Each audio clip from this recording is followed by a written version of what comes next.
Hello! It is getting to be spring, which is the time of the year where we start our seeds. We're starting them in the greenhouse because it's still getting chilly outside, especially at night.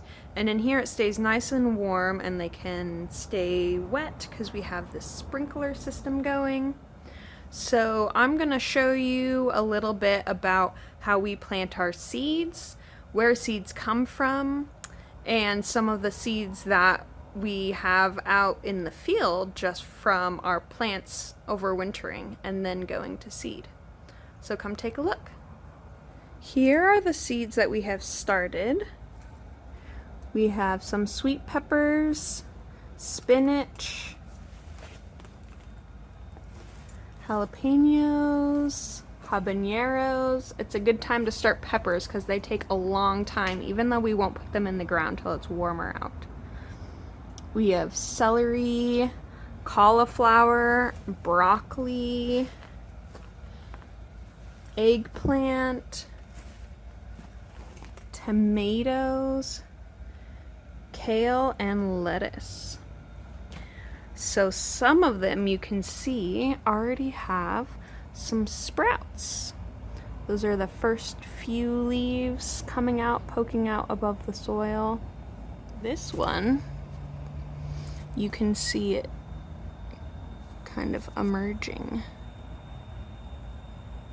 Still working on getting its leaves unfurled. And the lettuce is really taking off. Look at all those little sprouts.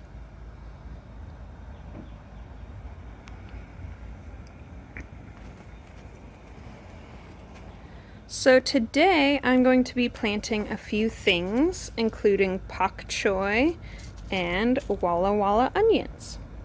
So most of the things that we are planting, we plant in these trays that have these individual compartments. And I always check the back of the label to see how deep to plant it. So this says 1/4 inch.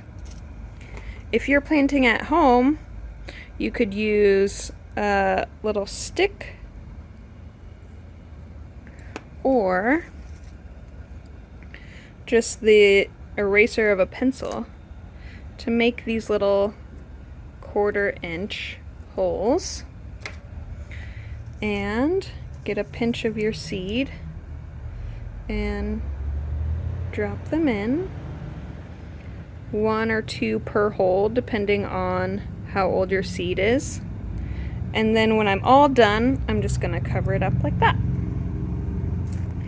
Onions and leeks are the only things that we plant in these big flat trays because they don't really do well with being divided like that. And so I would just take this whole packet and evenly spread it over here and put a little more soil on top. Now the soil we use has this perlite for drainage and coconut coir for moisture, as well as some compost for nutrients. If you want to plant seeds at home, you can use an egg carton like this and put starting soil in it. I wanted to show you the seeds of these jalapenos because I think if you ever get a pepper at home, you'll cut it open and you'll notice these are the seeds. So sometimes if you take the seeds out of a pepper straight from the grocery store and try to plant them, they don't really turn out because they can get cross-pollinated. But if you get them from a seed starter like that, they should work. Or if you get something like heirloom tomatoes, those can grow true to the parent plant. So again, with my jalapenos, I'm going to make some little holes and then I'll put a seed in each one.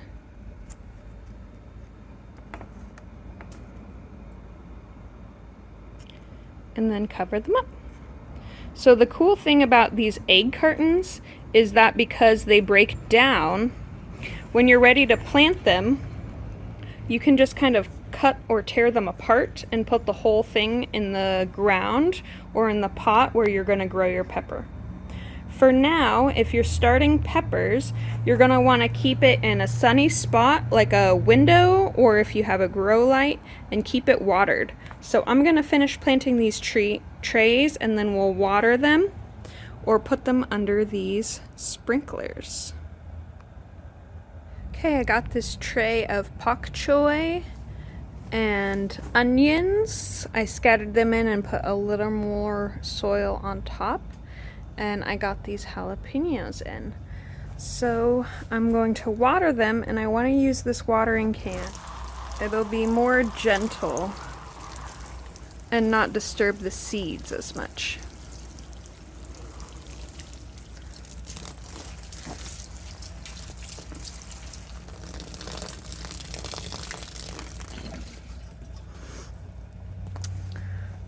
So once these seeds are sprouted and bigger and stronger and sturdy, and it's warmed up outside, then we will plant them in the ground. Next time we'll go on a tour of the farm and see what seeds we can find from the plants that we're growing and see if there are any other seeds out there.